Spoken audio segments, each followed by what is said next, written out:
Assalamualaikum warahmatullahi wabarakatuh. Akkam nagaha fayyaa keessan isiniin jenna hordoftoota keenya. Egaa har'a kan ilaallu haala ittiin iimeelii feesbuukaa keenya isa duraanii keessaa baafnee haarawaa itti galfachuu karaa dandeenyuun ilaallaa jechuudha. Egaa iimeela haarawaa feesbuuka keenyatti galchuudhaan dura iimeelli nuti itti galchinu suni ofii isaatiif iimeela of danda'e iimeela sirrii kan paaswoordii qabu tahuu qabaa jechuudha. Warroonni iimeela qabdan baay'ee gaariidha. Warroonni iimeela hin qabne Oromoo Saamsangii kutaa 30ffaa ilaaluudhaan achirratti haala iimeelii fi paaswoordii itti qopheeffannu himamee ture. Viidiyoo san laaltaniiti iimeela fi paaswoordii qopheeffattanii dhuftuu jechuudha. Eefa iimeela fi paaswoordii qopheeffattanii booda appilikeeshinii iimeel jedhamu kana kan moobaayila keessan irra jiru ni banattu jechuudha. Egaa itti aansuun haala kanaan nuuf fida jechuudha. Asirratti waa lama nu gaafata. Iimeel adireesii fi paaswoordii keenya nu gaafata. Iimeela keenya fi paaswoordii keenya asitti guunnaa jechuudha. Eefa haala kanaan iimeela fi paaswoordii keenya guunnee booda as gadi irratti next kan jedhu kana tuqnaa.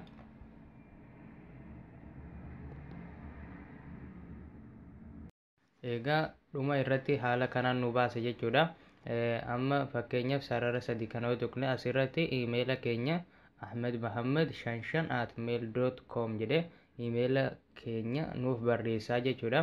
Egaa amma iimeelli moobaayila keenya irratti nuuf banamee jira jechuudha. Inshaallah yeroo biraa keessatti itti fayyadama iimeelii kan ilaallu taha. Ammaaf garuu akkumaan jalqaba irratti jedhe haala ittiin iimeelii feesbuukaa keenya jijjiirachuu dandeenyuun yookaan ammoo isa duraanii keessaa baafne haarawaa itti galfachuu karaa dandeenyuun ilaalla jechuudha. Jalqaba feesbuuka ni banannaa. Egaa feesbuuka banannee booda sarara sadii kana ni tuqnaa.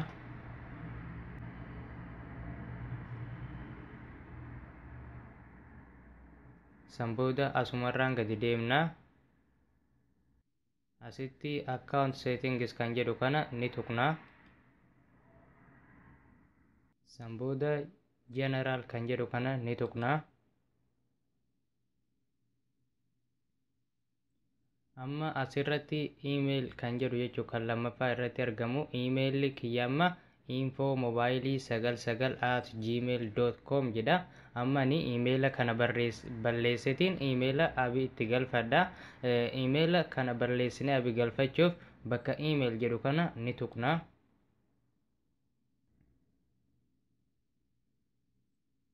Egaa itti aansuun fuula kana nuuf fida jechuudha. Amma fakkeenyaaf iimeela kiyya info mobaayilii 99@gmail.com jedhe fuulduratti remove kan jedhu jecha balleessuu kan jedhu ni jira. Garuu akka remove hin goone jechuu amma nuti remove godhuun dura iimeela haarawaa itti galchuu qabna. Asirratti add email address kan jedhu kana ni tuqna.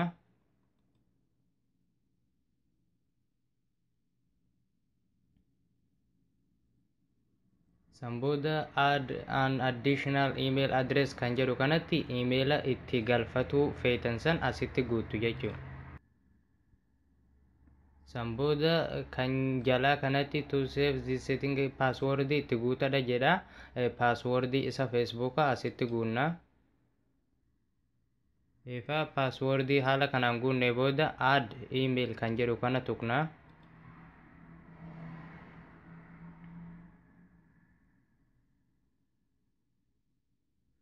San booda amma iimeeliin amma itti naqne ahmedmohammed55@mail.com jedhu kun nuuf itti seenee jira jechuudha. Garuu hin jijjiiramne amma konfirmii godhuu barbaade jechuudha. Asirratti bakka confirm email address jedhu kana tuqnaa. San booda enter confirmation code jedha. Amma iimeela keenya irratti confirmation code nuuf ergeegamta jiruufu as keessa haaluma kanaan dhiifnee as keessaa baaneeti iimeelii keenya yookaan gmailii keenya jechuudha.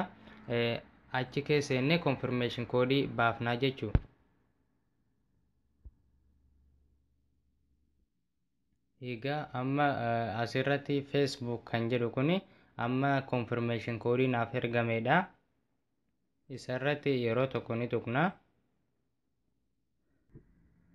Egaa amma confirmation code kana as keessa baafneti gara Facebookaa keenya deemnee achitti naqnaa jechuudha.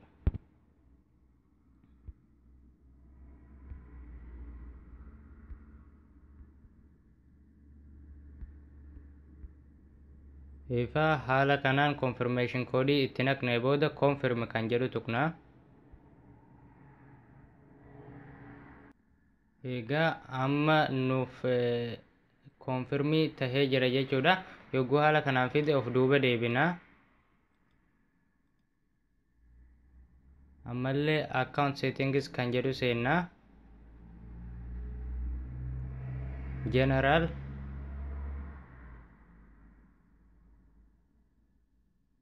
email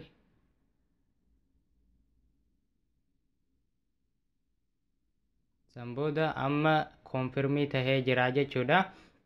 Ammallee remove isa feenu bira haquu dandeenya. Garuu ammallee remove godhuun duratti primary email kan jedhu kana tuqna.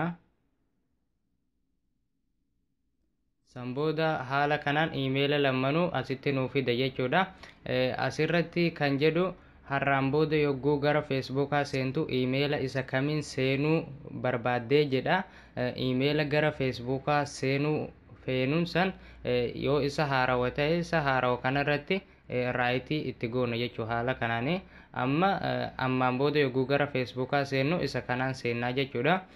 Seevii godhuuf asitti paaswoordii Facebookaa barreessaa jedha. Paaswoordii keenyatti barreessina jechuudha. San booda save kan jedhu kana tuqna.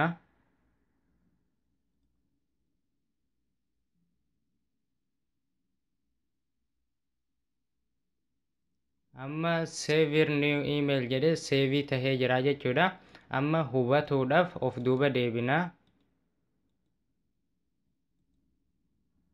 Account settings san booda general.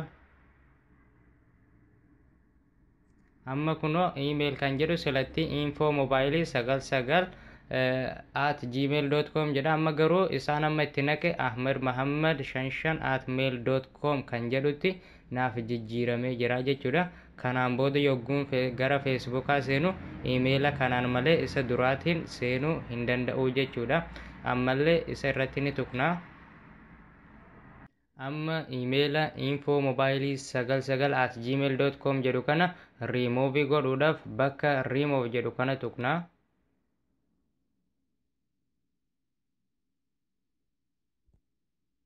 San booda paaswoordii itti naqna. Remove email kan jedhu kana tuqna. Amma emailichi haqamee jira jechuudha. Isa jalqabaa san as keessatti hin argannu jechuudha. Amma emaila isa amma itti naqanne kana nuhi malee namoonni biroo akka nu duraa hin laalle gochuudhaaf asirratti mallattoo friendii ni jirti. Mallattoo friendii kana ni tuqna. San booda more options. Amma only me kan jedhu isa qulfii kana qofarratti goona jechuudha. San booda asitti qulfii nu agarsiisa. Emaila keenya kana nuhi malee namoonni birootis nu duraa laaluu hin danda'anii jechuudha. Egaa haala kanaan akka isiniif galu abdiin qaba jechuudha. Inni emailii jijjiiramu kun xiqqoo walitti nu jalaa timuu ni mala. Kanaafuu of eeggannee isteeppii isaatiin hojjechuu qabnaa jechuudha. Osoo emaila konfirmii hin godhin yoo remove goone Facebooka nu jalaa gubuu gamta danda'uuf isteeppii isaatiin akka hojjannu jechuudha. Egaa kan har'aa asuma irratti xumurraa.